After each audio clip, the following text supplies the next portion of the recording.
The 2015 legislative session officially underway today, and although both chambers are under the same leadership as before, lots of new faces. Several of them are from our area. Our Capitol correspondent Kimberly Howard live in our Albany newsroom. And Kimberly, what are the people who are new to the job hoping to accomplish? I assume there are some big goals. Absolutely, Greg. They're from both parties, but they're willing to reach across the aisle. In fact, they say they will have to, with Democrats overwhelmingly ruling the assembly, and of course the Republicans gaining outright control of the Senate. But they do disagree on some key issues, and they each have a different list of priorities when it comes what needs to be tackled first.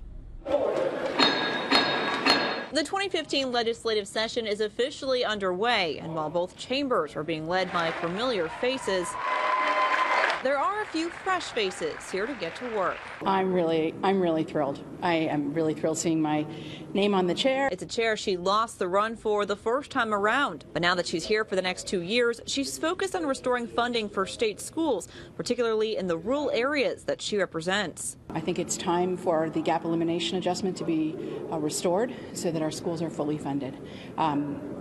These kinds of cuts have impacted rural districts more disproportionately to others. Warner brings 30 years of experience in the high-tech industry to the assembly floor, and she's hoping to advocate for tech-savvy entrepreneurs and small businesses, as well as the agricultural industry. My district is really interestingly positioned. We have centuries of knowledge on agriculture. We've got really rich, productive farms.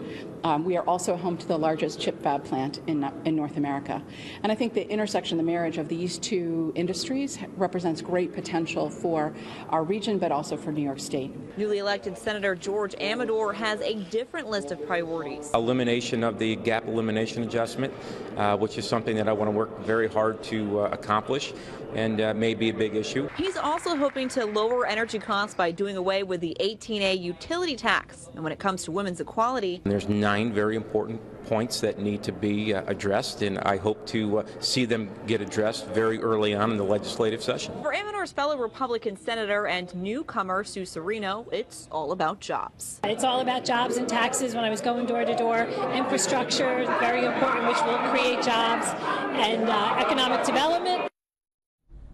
And the first day of session, of course, a little bit different this year with no State of the State address. That's been postponed until January 21st, and we're expecting Governor Cuomo to present his budget a week after that. Live in the Albany newsroom, Kimberly Howard, CBS 6 News.